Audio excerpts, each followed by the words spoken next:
Okay, folks, another movie review. This one is sort of a request. More of me and my friend Gabe were talking about his love for Formula One racing, and to which I posed the question to him.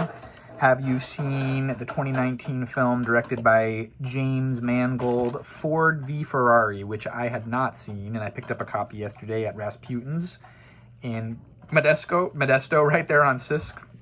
Anyway, we're going to talk about this film. The notes are not terribly extensive. It has 152-minute runtime. It cost $97.6 million to make, and it grossed $225 million at the box office. And it was released in August of 2019.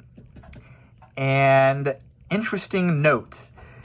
So, to me, this movie is a Christian Bale movie. You watch this movie for the performance of Christian Bale. He is the standout person in this film. I see a lot of his acting from the character that he played in the movie The Fighter. In this character, he plays Ken Miles, a famous race car driver who is English, I believe. Katrina Balfe from Outlander, she plays the wife, and then Matt Damon plays Carroll Shelby. And originally, this was going to be a huge budget film, and the studio decided not to authorize the budget. Tom Cruise and Brad Pitt were going to play the starring roles once upon a time. This movie had been in the works for years. And then James Mangold ended up getting it, which I have enjoyed particularly. I think Logan is one of my favorites of his that he did. I also recently reviewed his Dial of Destiny Indiana Jones movie. So this was a watchable movie. I started off being in the low threes for my feelings about it, and it was as it progressed, I liked the movie more and more. And I'm going to dive right into the review. I ended up overall being a 4 out of 5 on Ford versus Ferrari. Rotten Tomatoes was also pretty highly scoring in this particular picture, 92%, IMDb 8.1 out of 10, and Google users were 90%, so I'm kind of right along with them. I was watching this film with my neighbor down the street, Kyle, and I kept leaning over and saying to him, this movie could have been a lot more powerful with a better soundtrack. I just feel like this movie used engine sounds and shifting transmission sounds a lot, but there was some musical elements to the film, and I really feel like they could have had a much more intense and powerful, stirring soundtrack to kind of build up the drama.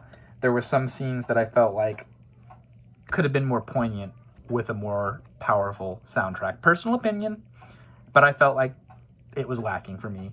It was nominated for 3 Academy Awards, Best Picture, Best Sound Editing, and Best Film Editing, and it did win for Best Sound Editing and Best Film Editing, and it was pretty good. The motor sounds, if you were, it's basically, my wife would probably say, too many engine transmission shiftings and too many zoom-in shots of people pressing the clutch and the gas.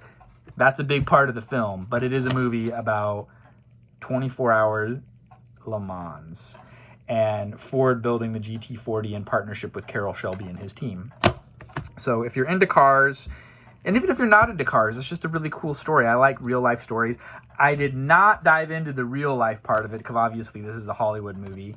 My friend Jonathan said that if you want to see the real story, you need to watch the Adam Carolla co-directed documentary predating this movie by 3 years that came out in 2016 called The 24-Hour War, and that is on streaming, and I will be watching that. Don't know if I'll review it, and I'm not really going to get into the semantics. I don't know. We're not going to get into my grammar here. The story is what it is for the movie. I can't tell you how many times I've looked up a biopic and then looked up the real-life story, and I've been disappointed. But as a movie, it was enjoyable. I'm not going to talk about the ending. If I knew nothing about this going in, I just assumed that maybe the American racing team won, but I didn't know anything about it. So I'm glad that I watched the film. It was a great flick. It kept me on the edge of my seat. And like I said, the Christian Bale performance in this movie is just a standout. To me, he made the movie. I can't imagine Cruise playing the Ken Miles character. To me, this was just like Bale was perfect. And even Matt Damon wasn't too bad as Carroll Shelby. He's playing a Texan, and I feel like the accent was a little tough for him. But it was good. It's like probably not one of my top 10, but it's in the archive now if I paid $6 for a used copy. So that's it. Ford versus Ferrari. Check it out. If you've seen it, let me know your thoughts down in the comments. We'll see you next time, folks.